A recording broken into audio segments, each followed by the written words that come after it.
Okay, this is something that's a little bit different today for this video, for this story.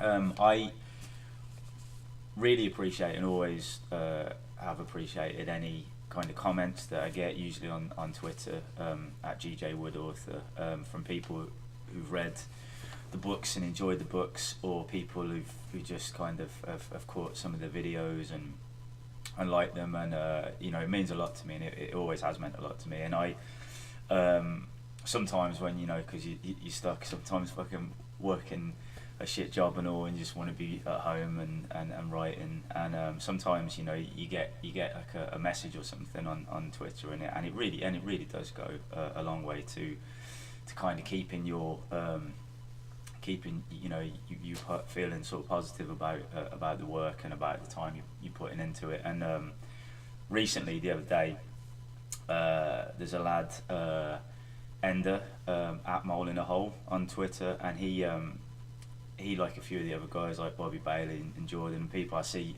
a lot on Twitter, they you know, they drop some great messages every so often, real cool stuff. And the other day, Enda hit me up with this message that said that as his student loan had cleared, he was going to pick up the remaining books. And I thought, you know, fucking, that's wow. I mean, you know, it's incredible to have somebody even think to use their money to do something like that, and to support my work. So I wanted to do something to say thanks. And this is the first time I'm doing it, and I hope to do it more and more. So look out on Twitter, because I'll be asking people to do the same thing. I really want to try and do something that I think people would dig. So I said to Enda to give me a name and a place, not in a cringy improv comedy sense, but a name and a place, and I'll write a short story based on those.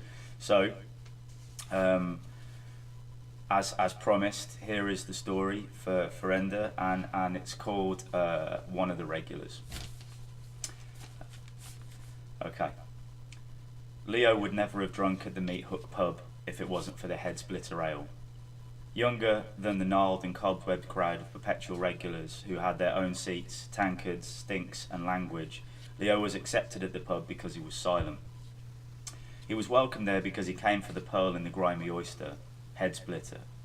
It wasn't well-refined ale, nor was it something that could be ably described to those who did not find its tang instantly pleasurable. It was a singular sup, not a quaffable drop or a prude session ale. Head Splitter had a remarkable effect in terms of drunkenness. Similar in a way to absinthe, the drink fostered a mild but near hallucinatory effect. Even the gargoyle regulars who had aged in there along with the furniture kept their intake to 3 pints as a rule. To exceed this amount was to invite a harlequin into the back of your mind, a jester fiddling mischievously with your thoughts. Leo stuck to this rule also. He respected the regulars, he respected the meat hook, but most of all, Leo respected the Head Splitter.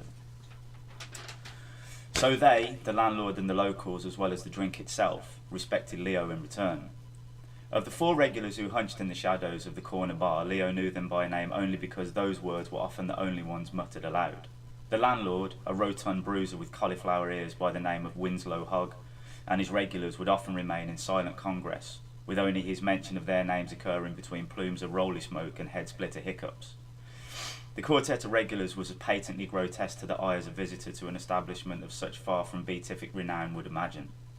Measles got his name, Leo guessed, because of the skin condition that led to his face being permanently pocked with throbbing sores.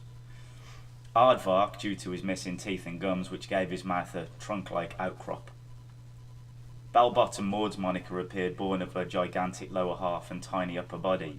Her legs were trees of hanging fat. It poured out below her knee-length dress like a mudslide and even hung over her shoes.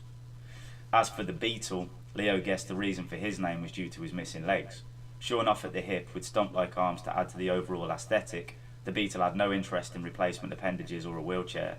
Instead, he opted to scurry along the ground, sometimes swinging his torso between his arms in an ugly pendulum, other times almost rolling along the littered floor. However, as Leo had found in his contemplative appreciation of Head Splitter, and indeed the meat hook itself, all of the regulars, along with old Winslow Hogg, were friendly enough characters. be it turning their cocks away from him at the urinal trough so as not to splash him with their amber spill, or nodding him a mute hello as he waited for his pint of head splitter. They made an effort. A contented mob of singular characters, they existed in the reality of the meat hook, and all of them, were there for the head splitter, the drink beyond drinks, brewed on site in the aged microbrewery out in the locked yard. When the door to the bar was flung open, even Leo jumped with surprise. Emerging through the chipped woodwork was someone so relatively flamboyant in everything from their gait to their dress that their very appearance was momentarily incomprehensible for the entire populace of the meat hook. Wearing a suit of garish incandescent squares and a glowing white scarf which almost touched the ground as he sauntered, the man swung an arm upwards in a greeting, his numerous bracelets jangling as he did so. I am Bartholomew Bex, beer and ale enthusiast and blogger.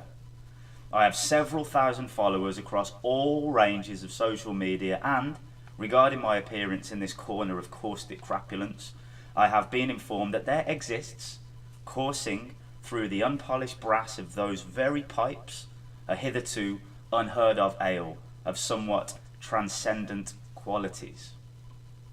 He bowed, genuflected, as he said this, and I am here to doff my cap to the local legend, that is, the Mind Splitter. The Beetle fell from his chair and scurried behind Maude's mountainous calves. Measles stared from Beck to Aardvark and back again. Winslow almost spat his cigarette out, licking it back into his mouth with his grey tongue before he spoke. Head splitter, you mean? Pint of splitter then, eh? Beck twirled in theatrical amazement, fixing his eyes on Leo, perhaps the sole organism in the bar that Beck felt had any relation to his bravura and thought cogs, albeit that would be almost transparently faint. Ha! I thought my need was implicit in my entrance, dear landlord. Well, it weren't, Winslow growled, pulling up a jug from the shelf and holding it beneath the tap. Beck strutted towards the bar and began to tap his pink fingers on the countertop. His face was bloated yet healthily coloured, the kind of face Leo thought that would one day twist in the agonies of gout. He had a mop of unkempt blonde hair that, along with the ruby of his cheeks, gave his head the appearance of a summer pudding. Leo watched as the head splitter was borne from brass to jug. It spilled out in splendid waves, a gilded gush that glimmered with flecks of brilliant white. Leo had once heard Measles, in a rare moment of perspicacity, remark that the ale looked haunted by flavour. Leo loved that term and thought of it every time he watched the pour. Winslow placed the glass on the bar ahead of Bartholomew Beck. The visitor waited a few moments until he believed the ale had sufficiently set, and then, disturbing Winslow's attempts to construct a new cigarette, coughed loudly and said, "Would you mind filling my vessel to the hilt?" Winslow's eyes opened widely, exposing the weave of worn veins. "Come again?" "Top it up, please, landlord. I have to advise you my reviews are not just related to the ale itself, but all facets of the experience, from the pour to the ambience, and judging by the pageant of lost souls marooned on the shores of this pub, any endorsement I see fit to make regarding your head splitter are going to be down to the taste and after effects." Leo was amazed by Beck's rudeness. It was a theme amongst these self-appointed purveyors of food and drink, these critics. The same with those who took films and books and music too, somehow having opted to film themselves in gaudy bedrooms, not in the least bit like this one. They considered their unseen, bot-swollen Cadbury proof of their validity of the opinion. Winslow obliged, and Leo would have continued to marvel at the pour had he not been distracted by the Beetle scampering towards the door. Before Leo could discern the reason, he noticed the Beetle slide the bolt across the bottom of the door and then, using the nearby spillage of Maud's right leg as a foothold, turning the key silently in the lock. "Ah," Beck enthused as he lifted the head splitter towards his face and surveyed its colour and gloss. "A full pint of a new adventure. I proclaim this sup..." Smack! The pint flew from Beck's hand and was caught, some spillage aside, cleanly by Winslow. He held it still. Beck's face was absolutely muted in shock for what seemed like several seconds. Eventually, his eyes rolled back into the confines of his bulbous head and he collapsed to the floor. Stood behind him, still holding the cricket bat in the position of impact, was Measles, an expression of complete serenity across his cratered face. 6! Aardvark chuckled and immediately dribbled. He slurped his laughter back into the cheeky maw. Leo instinctively stood, and in the unison of a grim battalion, Winslow and the regulars all turned to him. Look, Leo began, and no judgment on my part, okay? I thought it was rude too, a real arsehole. But I don't want to get mixed up in all of this. And pipe down, young un, Maude waddled over to where he stood. Nothing's the matter here apart from one more pint for the barrel. Ain't that right, Winslow? As rain, Winslow agreed, walking from behind the bar and standing over the pole-axed Beck. He bent down and checked his pulse. Oh, he's dead all right. Bloody hell, Measles, you've been working that arm of yours. Aye, pulling his plod and lifting his pints, Maude giggled. Worked, didn't it, Measles snapped. A treat, the Beetle enthused, darting over from the door and looking at Beck's body. Winslow turned back to Leo. Head splitter's a way of life, young man. We know you get it, so seems about time you saw how it were brewed. The brewery was a litany of pipes, vats, barrels and bricks. Pipes, vats, barrels and bricks. Leo shuffled along the hop-scattered flooring and uncomfortably marvelled at the litany of frothing vats and plaited bronze. Cass bustled with boozy birth. The smells of ales were stifling. Measles walked in behind Leo as Winslow, Aardvark and the Beetle carried the body of Beck ahead of him. Maude closed the cellar door and eased down the steps, with the flanks following like spilled potatoes. The nefarious procession walked towards the end of a long brick passage, the immediate brewery behind them. Just as it seemed they were arriving into a place of complete darkness, a shimmering blue light began to paint the tips of the brickwork. It reminded Leo of a time he'd been caving down at the coast, the way that the light reflects off the water and gleams on the knobbly rock above. Leo's jaw lowered like a marionette as he beheld the vat, the head-splitter cask. Almost like a desert spring, the tank jutted from the waist below it like a miracle. Translucent and at least 15 feet tall, the enormous vessel seemed more like something for bathing than drinking. Winslow dropped Beck's head on the bricks and turned to Leo as the others at his side. This, young sir, is the home of Head Splitter. Where it's made, Maude marvelled. He guessed that, you silly cow, Measles snapped. She's just saying, Aardvark spluttered.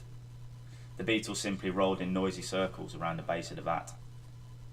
Leo wasn't sure how to reply. Winslow approached him and laid a hand on his shoulder, kindly, fatherly. It wasn't a threatening gesture, but one of reassurance. This here's got magic in it, boy, he tapped the tank. This is where Head Splitter wants us to put the goods. The goods? Leo's lips trembled. Aye, Winslow smiled. The ingredients. It's got to be fed, the old Head Splitter. Needs the brio for the pints. You know, that which affords it its sparkle, Measles agreed sagely. Leo began to protest again, explaining that he could just walk away and wouldn't tell a soul, and it's no big deal, and this sort of thing happens every day probably, and he knew how to keep a secret because he had a friend on the coast who euthanized his demented father, and Maude shushed him with a finger to his lips. It smelt like kippers and bleach. Listen, lad, she whispered. There's no denying the old Head Splitter, eh? You taste it. You know it. You need it. I mean, who do you think told us that you could join the circle, eh? She tapped the side of the tank. Gently, the noise rung around the walls. The drink? Leo felt like he had a head wound. Atta boy, the Beetle celebrated. Winslow lit a smoke.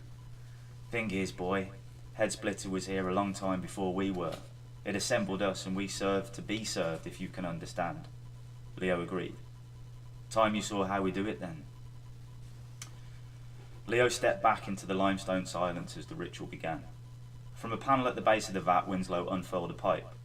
Things go in here, but we don't spill a drop, he said proudly. The pipe, like the contents of the vat, had something of a golden hue. It looked like solid metal, but it was as malleable as the arm of a leather coat. Beck's corpse was laid out so that his head was near to the pipe. He was face up. Leo tried not to look into his vacant eyes. It was like looking into the window of a burned out house. Without warning, the Beetle scuttled up towards the head and, using his arms for leverage, rocking back and forth, creating fierce pendulous force, he began to use his lower half to smash Beck's head. Leo bit into his fist as the face and the skull began to mulch below the power. The cracks and splatter echoed horribly around Leo as if it was his head that was being demolished. On and on it went until there was just a succession of wet slaps, like the sound of a caught fish slowly suffocating on the riverside. Got to open up the channel, Measles explained. Free the soul hole, you know, make way for the memories and all that. Leo was silent, paralysed. Maude stood at Beck's feet casually, gurning with the effort. She lifted a bare flabby foot onto one of his shins and, with equal effort, added another to his opposing leg. Like the roller that lays the roads, old bell-bottom Maude began to edge up the body of Beck, literally squeezing him out through the violent vent that the beetle had created where his skull used to be. Clumps of bloody tissue oozed from his body as what was left of his skeleton was slowly and definitely reduced to paste. Leo swooned as Maude trampled through the pelvis and up to the ribcage. He couldn't look as Maude passed the sternum and turned the shoulders into flat wings. Beck's innards seemed to be moving through his flattened skin, like something being devoured by a boa constrictor. Oh dear. Staring back in abject horror, Leo half expected the lump to explode from the neck, splashing the head splitter vat. As it did so, however, this was not to be. Hurrying over to Beck's upper mess, kneeling by the neck and opening his snout lips as far as he could, Aardvark waited. He found the flaps of Beck's battered jaw and, in some grotesque parody of a passionate kiss, began to suck at the emergent lump that Maude forced through towards him. Aardvark's cheeks bloated as he began to imbibe what Leo assumed was gristle and offal. Like the receptacle for lightning, the crouching Aardvark's eyes began to glimmer. It began as minor flashes of electric blue, and then, within no more than 2 seconds, his eyes were neon. His cheeks were illuminated to the point that every vein, every sinew and tendon was visible. Suddenly, lifted by Winslow and Measles, Aardvark's face was forced towards the end of the effervescent pipe which protruded from the vat. His mouth fixed over the opening. Measles and Winslow held Aardvark up by his feet, and he began to release this strange essence into the pipe. In what seemed like recognition and response, the ale contained in the shimmering cask began to swirl and dance. As it did so, miraculous swirling and swimming patterns were created. It looked to Leo like a million burning eels mating with rapid desperation. Aardvark dropped to the bricks and the others stepped back. The vat rattled and hummed and creaked and groaned, and then, like something so incongruous that it turns human beings to cement, a low yet jolly laugh seemed to emanate from the ale itself, lasting until the contents settled to the fine, gilded orange Leo had known as head splitter. Winslow climbed to the top of the vat via the wooden stepladder propped up against it. He opened a small door and dunked in an empty pint glass. His hand emerged with a full one. Carefully descending the ladder, he approached Leo and offered him the pint. Unsure what to do, to try to escape or to simply buckle, Leo, a fatalist, decided to acquiesce to the offer. He took the drink and he guzzled it. The pint was the greatest yet. He finished the glass and nodded into the grinning audience of his peers. Leo was, at last, a confirmed regular. Thanks. Enda, I hope you enjoyed that story. And for everybody else, I would like to extend the offer of people providing me with a name. Enda gave me Leo and a place. Enda gave me a regulars pub into which a stranger emerged. And then, as and when time allows, I'll get round to writing a story based on that, record it on a video and give you a shout about it. So thank you very much. I hope you enjoyed the story. All the best.